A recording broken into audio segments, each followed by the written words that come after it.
সরকার।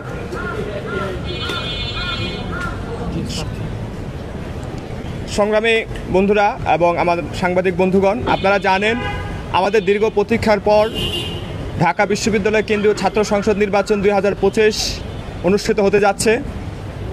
আমরা নির্বাচনের প্রায় দ্বার প্রান্তে, আর দু একদিন পরে আমাদের নির্বাচনের প্রচারণার মূল পর্ব শুরু হবে। সর্বশেষ প্রস্তুতি চলছে। তবে যেহেতু নির্বাচনের রোডম্যাপের সর্বশেষ স্তর চলছে, ফলশ্রুতিতে নির্বাচন কমিশন যে ধরনের আচরণবিধিগুলো নির্ধারণ করেছে সেগুলো কিন্তু এখন আস্তে আস্তে প্রয়োগ হওয়ার সময়। কিন্তু আমরা দুঃখের সাথে দেখতে পাচ্ছি বিভিন্ন সংগঠনের পক্ষ থেকে বা বিভিন্ন প্যানেলের পক্ষ থেকে বারবার আচরণবিধি লঙ্ঘিত হলেও নির্বাচন কমিশন কর্তৃক সে ব্যাপারে কোনো পদক্ষেপ নেওয়া হচ্ছে না। এমনকি নির্বাচন কমিশনকে বলার পরেও তারা কোনো সংগঠনকে এক্সট্রা সুবিধা দিচ্ছে। আচরণবিধি লঙ্ঘনের ব্যাপারে কোনো পদক্ষেপ তো দূরে থাকুক, তাদেরকে সতর্ক পর্যন্ত করছে না। আপনারা জানেন বাংলাদেশ জাতীয়তাবাদী ছাত্রদল কর্তৃক যে প্যানেল ঘোষণা করা হয়েছে, সে প্যানেলের জিএস প্রার্থী যখন মনোনয়ন ফরম তুলতে যান সে সময়ও তিনি বিশাল বড় মিছিল নিয়ে গিয়েছেন, যেটা আচরণবিধির লঙ্ঘন ছিল। সে ব্যাপারেও আমাদের নির্বাচন কমিশনকে জানানোর পরেও তারা কোনো পদক্ষেপ নেয়নি, তাকে সতর্ক পর্যন্ত করেনি।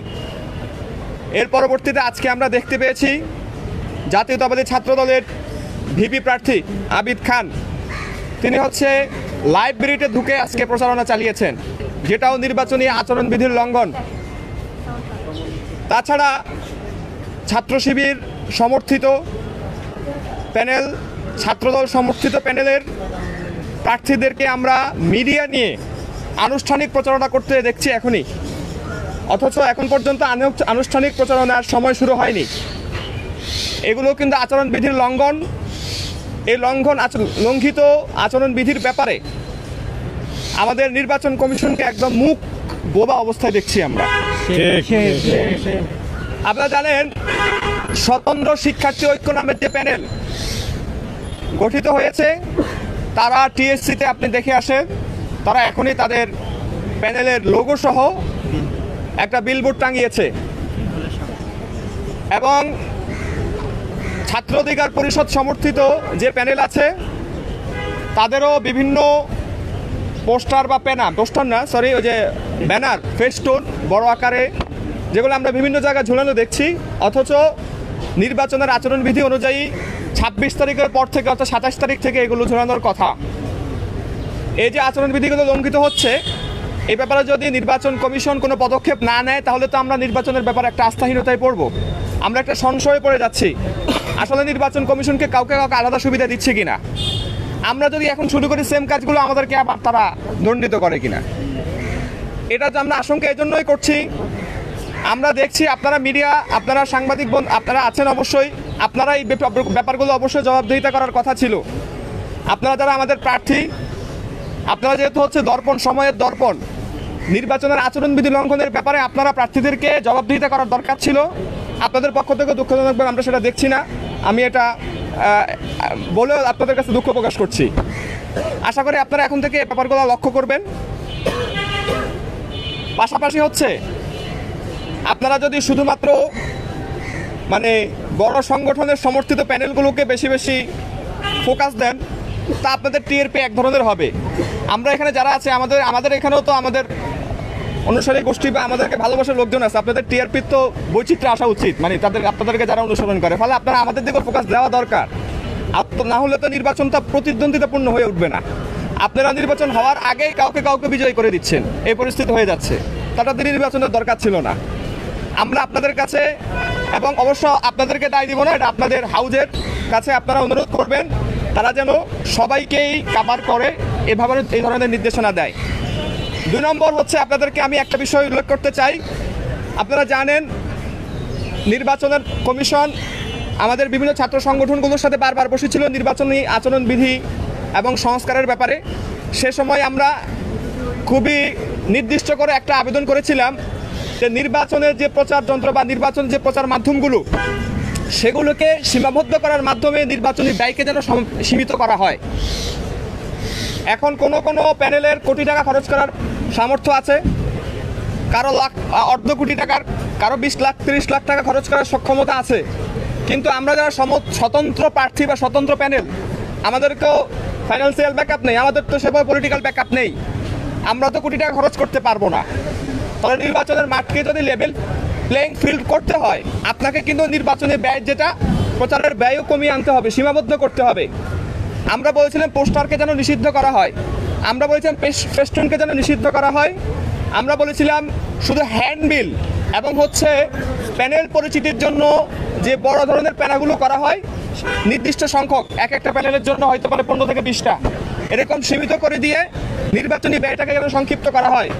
কিন্তু আমরা দুঃখজনকভাবে দেখলাম, আমরা শুধু প্রস্তাব দিয়েছি, নির্বাচন কমিশন কিছুই গ্রহণ করেনি, তারা পোস্টার পর্যন্ত রেখে দিয়েছে। পোস্টারটা শুধু ব্যয় বাড়ায় তা না, আপনারা জানেন এই পোস্টারের কারণে আমাদের পরিবেশ দূষিত হয়, বিশৃঙ্খল একটা অবস্থা হয়ে যায়। আপনারা সংবাদ মাধ্যম থেকে এই দাবিটা আরও আমাদের প্রশাসনকে আপনারা একটু চাপ দেবেন, আমরা আপনাদের কাছে প্রত্যাশা করব। আমরাও দাবি জানাচ্ছি নির্বাচনের প্রচারের ব্যয় যেন কমানোর পদক্ষেপ নেওয়া হয়।